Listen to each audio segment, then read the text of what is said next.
Okay, so I've said that a narrative is built up of points, okay?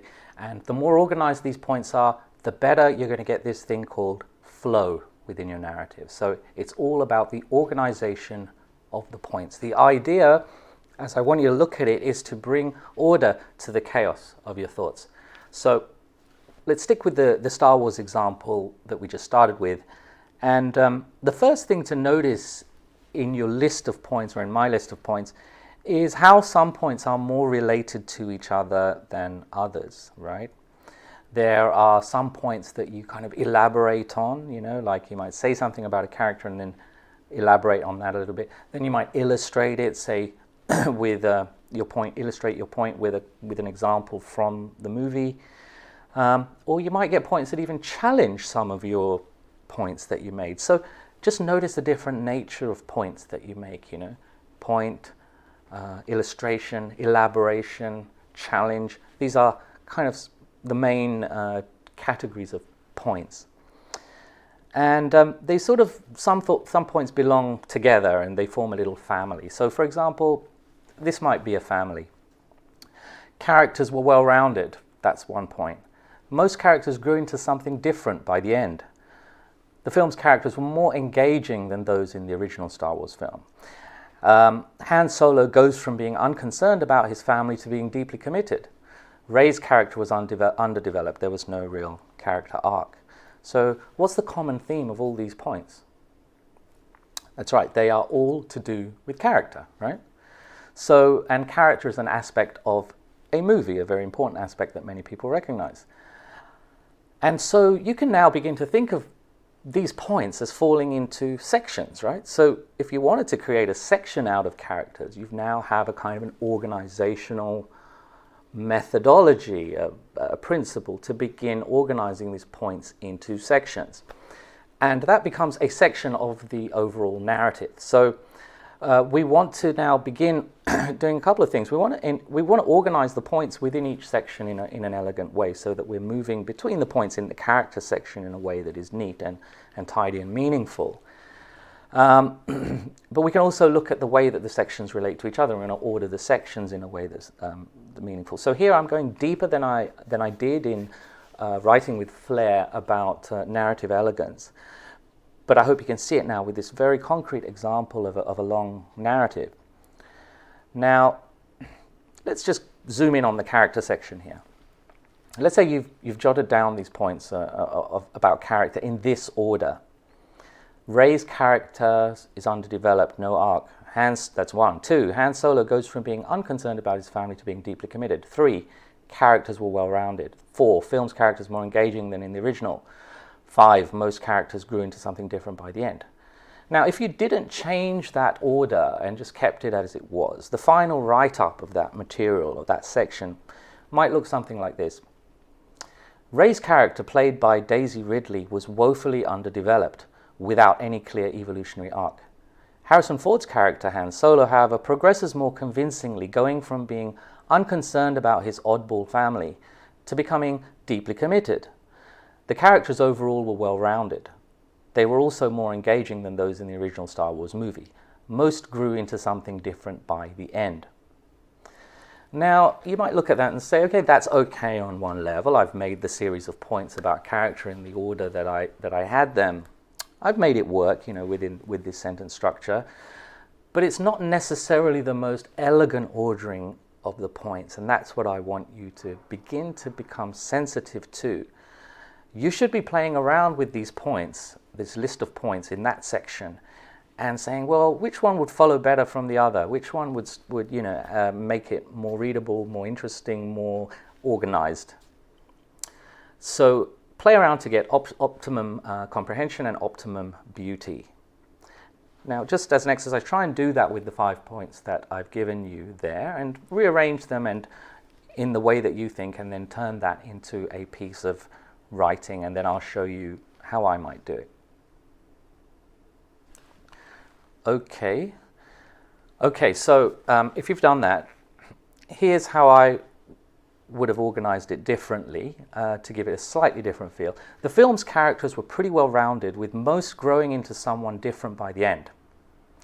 Harrison Ford's character, Han Solo, evolves from being completely unconcerned about his oddball family to becoming deeply committed. However, the character Rey, played by Daisy Ridley, was woefully underdeveloped with no clear evolutionary arc.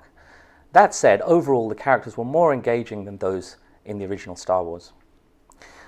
So if we want to break that down, the film's characters were pretty well-rounded. That's a general point about characters, with most growing into something different by the end. That kind of elaborates on that point. Harrison Ford's character evolves from being completely unconcerned about his family to being deeply committed. So this is an illustration of the first point about the roundedness of the characters. However, the character Rey, played by Daisy Ridley, was woefully underdeveloped with no clear evolutionary arc. So this challenges the first point. So I've made the first point, elaborated, illustrated, and then challenged. That said, overall, the characters were more engaging than in the original Star Wars. So that makes a new but related point within the character section. So this is what we call weaving points together. So this is what I want you to begin to think about. Instead of just bashing them out in the order that they came out of your head, we're now giving them a more considered feel. Now, you may prefer the first version for some reason. There's no sort of major right or wrong, but this is something that you need to have the power to play around with. You have the power to decide now how you want to build out that narrative. Character is, of course, just one of the sections in this narrative. What else is there? What else is there apart from character? We've mentioned things about the plot. We've mentioned things about dialogue. We've mentioned things about pace. Now, these are all different aspects of the film that we're reviewing, so you can begin to organize the sections now. Which should go first? Character, plot, dialogue, pace, special effects. What organization of those sections feels nice to you? And this kind of, there's many different ways. You might want to look at it like character first, then dialogue, then plot, then pace, then special effects. And that kind of say character and dialogue a bit closer together because they're about the people. The plot, the pace, and the effects, getting a bit more technical. So maybe you want to go from the people to the technical. So, it's taking this step back now and beginning to organize the sections. So we have, I hope you notice, an organizing principle here where, our sections are based around different aspects of the film, okay? We're organizing the narrative around themes in this particular instance, plot, character, dialogue. But it's not the only organizing principle that you can have with this particular material. Can you think of any other types of organizational principles other than the sort of different aspects of the film? You could break it down, for example, into things I liked and things I didn't like. Okay, so now the organizing principle of that narrative is things I like, things I don't like. And that way you can begin to talk first about one thing and then talk about the other thing. And within each of those categories, you might be saying things about plot, character, and so on, and then plot, character, and special effects, and so on, depending on how it falls, the good and bad of each part. But I just want you to see that there's different ways you can begin to organize the narrative. What was good? Characterization I liked, dialogue I liked, special effects I liked, and then what was bad? The rehashed plot, the confusing in parts, the poor development of key characters. So you start to see that the material begins to be organized differently. And let's take one of those points, confusing in parts. Now, under the original design, that might just fall into the plot section. The plot was confusing.